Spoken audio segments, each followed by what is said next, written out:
উত্তরবঙ্গে এখন আপনি করতে পারবেন এটিভি রাইড, তাও আবার দার্জিলিং থেকে মাত্র 12 কিলোমিটারের দূরত্বে। ভাবুন তো, একদিকে পাহাড়ি রাস্তা আর অন্যদিকে চা বাগানের সবুজ সমারোহের সাথে যদি মিলে যায় কাঞ্চনজঙ্ঘার অপরূপ দৃশ্য, তাহলে অভিজ্ঞতাটা কেমন হবে, কোথায় আর কিভাবে? তাহলে চলুন শুরু করা যাক। Badamtam, the silent village of Darjeeling. Darjeeling থেকে দূরত্ব মাত্র 12 কিলোমিটার, যেখানে আপনি পাবেন এক রাশ প্রশান্তির ছোঁয়া। আর হোমস্টেতে আপনাকে স্বাগত জানাবে এই 4টে মিষ্টি কুট্টুস। তাহলে চলুন এই নতুন গ্রামের গল্প শুরু করা যাক। আমরা শিলিগুড়ি জংশন থেকে দার্জিলিংয়ের জন্য শেয়ার গাড়িতে উঠলাম। এখানে ভাড়া হলো পার হেড 250 টাকা। তো আমরা 4 জনের একটা ফুল সিট বুক করে নিয়েছি, তো আমাদের পার হেড পড়বে 500 টাকা। বৃষ্টির মধ্যে কুয়াশার আস্তরণ ভেদ করে গাড়ি এগিয়ে চলল দার্জিলিংয়ের পথে। আমাদের দার্জিলিং পৌঁছাতে প্রায় 3 ঘন্টা 15 মিনিট লাগলো। আমরা শিলিগুড়ি থেকে রওনা দিয়েছিলাম সকাল 8টা নাগাদ, আর এখানে পৌঁছালাম বেলা 11:15। তো আপনারা যদি পুরোটাই শেয়ারে যেতে চান, তাহলে দার্জিলিং ট্যাক্সি স্ট্যান্ড থেকে বাদামতামের জন্য গাড়ি ছাড়ে, 80 টাকা পার হেড নেয় শেয়ার ক্যাব। কিন্তু আমরা রিস্ক নিইনি, কারণ জ্যামে যদি পড়ে যেতাম তাহলে অনেকটা লেট হয়ে যেত। তো আমরা এখানে একজন পরিচিত ড্রাইভারকে অলরেডি বলে রেখেছিলাম। ওনার কন্ট্যাক্ট নাম্বার আমি স্ক্রিনে দিয়ে দেবো। উনি বাদামতামের পিক আপ অ্যান্ড ড্রপের জন্য আমাদের থেকে 2000 টাকা নিচ্ছেন।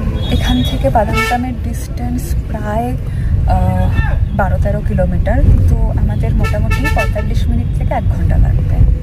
দার্জিলিং থেকে লেবং রোড ধরে পৌঁছাতে হয় বাদামতাম। রোড কন্ডিশন ভালোই। বাদামতাম টি এস্টেটে ঢুকতেই চোখে পড়বে চা বাগানের ঢেউ খেলানো সবুজ গালিচা।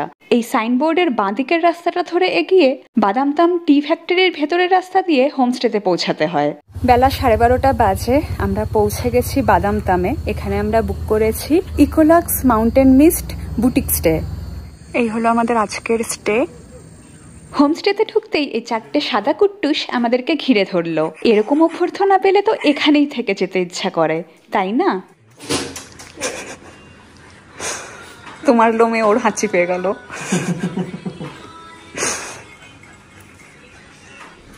ও কি কিউট।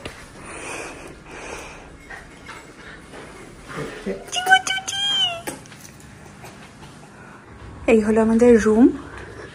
আমরা সুপার ডিলাক্স ডাবল বেডরুম বুক করেছি। ভীষণ সুন্দর। আমাদের রুমেই মেনু কার্ড প্রোভাইড করা হয়েছে। এটা বাথরুম, ইলেকট্রিক কেটেল আর কফি বানানোর সরঞ্জাম প্রোভাইড করা হয়েছে। এখানে ফ্রি ওয়াইফাইও আছে। This is the dining area. This is the view from our balcony.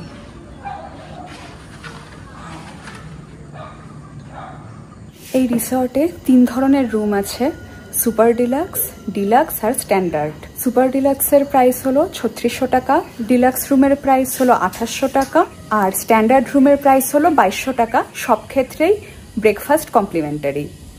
Dining এরিয়ায় খেতে খেতে আপনি এখান থেকে কাঞ্চনজঙ্ঘার অসাধারণ ভিউ এনজয় করতে পারবেন। কিন্তু আমরা যেহেতু ভরা বর্ষায় এসেছি, সেই জন্য ওনার দেখা পাওয়া বড়ই দুষ্কর। আমরা আগে থেকেই ওনাদেরকে বলে রেখেছিলাম লাঞ্চে যেন আমাদেরকে নেপালি থালি সার্ভ করা হয়। থালিতে ছিল প্লেন রাইস, পাঁশের আচার, চিকেন, ডাল, স্কোয়াশের ডাটার সবজি, আলু ভাজা, পাঁপড় আর করলা ভাজা। এখন অবধি যা যা খেলাম সবকটাই খুবই ভালো খেতে। নেপালি থালির স্পেশালি এই যে শাকের যে তরকারিটা, এটা খুব ভালো খেতে। তো আপনারা যদি এখানে আসেন তো নেপালি থালিটা অবভিয়াসলি ট্রাই করে দেখবেন। 2:15 বাজে আমরা লাঞ্চ করে সামনেই একটা ভিউ পয়েন্ট আছে খুব সুন্দর, ওখানেই যাচ্ছি। ইতিমধ্যে মুষলধারে বৃষ্টি পড়াও শুরু হয়েছে। দেখা যাক ওখানে গিয়ে আদৌ কোনো ভিউ পাই কিনা। আমরা হোমস্টে থেকে এই রাস্তা ধরে সোজা হাঁটতে হাঁটতে এখানে পৌঁছালাম। এখানে রাস্তা দুভাগে ভাগ হয়েছে। এখান থেকে আমরা বাঁদিকে যাব। বাঁদিকে সোজা এসে এই নিচে নামবেন না, এই যে ছোট্ট সরু রাস্তাটা রয়েছে এখান দিয়ে এবার আমাদেরকে যেতে হবে। হোমস্টে থেকে প্রায় 1 কিলোমিটারের হাঁটা। লাস্টের এই 100 মিটারটা একটু স্টিপ হাইক ছিল।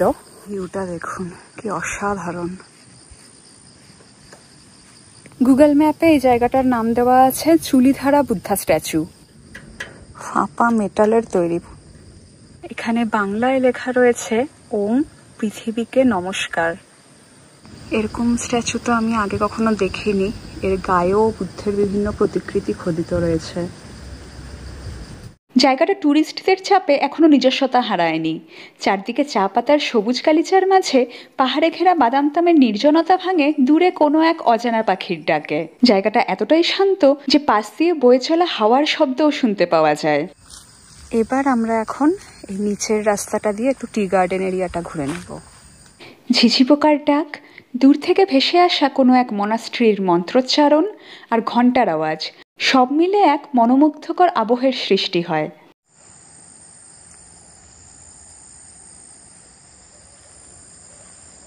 ওয়েদার খারাপ থাকার দরুন আমরা এটিভি রাইড না করলেও যারা থ্রিল আর ভিউ একসাথে খুঁজছেন তারা কিন্তু এটা একদমই মিস করবেন না। চা বাগান, পাহাড়ি হাওয়া আর এটিভির গর্জন অ্যাডভেঞ্চার প্রেমীদের মধ্যে এক অন্য এনার্জি নিয়ে আসে। সবুজ চা বাগানের মধ্যে দিয়ে এটিভি চালানোর মজা কিন্তু একেবারেই অন্যরকম। সামনেই তো পুজো, পুজোয় একটা ভিন্ন অভিজ্ঞতার সাক্ষী হতে আপনাকে কিন্তু এখানে আসতেই হবে। ভিউ পয়েন্ট আর টি গার্ডেন এরিয়াটা ঘুরতে আমাদের প্রায় 1 ঘন্টা টাইম লাগলো।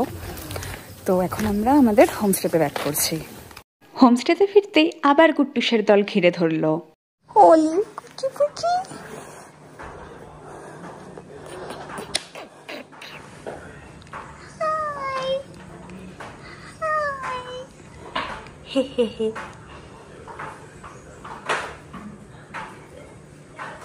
সন্ধ্যে 6:30 বাজে আমরা একটা লম্বা ঘুম দিয়ে উঠলাম। রুমেই আমাদের মিল্ক টি আর পকোড়া সার্ভ করা হলো। আর ডিনারের জন্য আমরা অলরেডি 2টো ভেজ থালি অর্ডার করে দিয়েছি।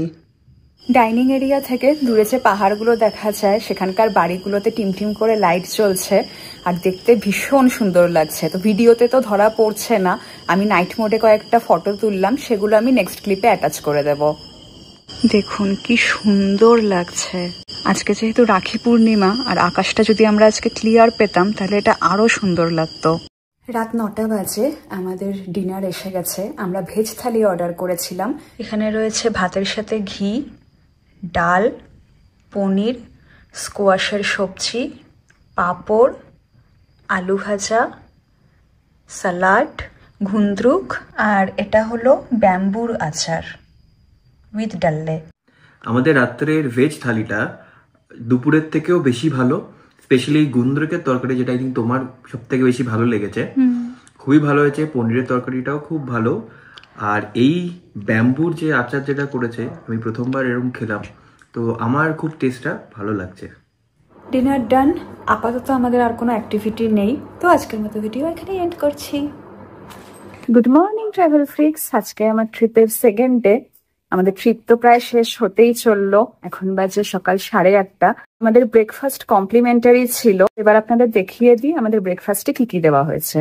ব্রেকফাস্টটা খুব সুন্দর করে সাজিয়ে দেওয়া হয়েছে। আমাদের দেওয়া হয়েছে লাল চা, পোহা, পুরি, আলুর সবজি আর ডিম সেদ্ধ। আজকে ওরা যে লুচি আর আলুর তরকারিটা দিয়েছে খুবই ভালো খেতে। ইভেন পোহাটাও খুব সুন্দর খেতে।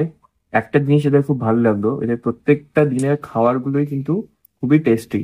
তো আপনারা যদি এখানে আসেন বিভিন্ন রকমের খাবার কিন্তু ট্রাই করতেই পারেন।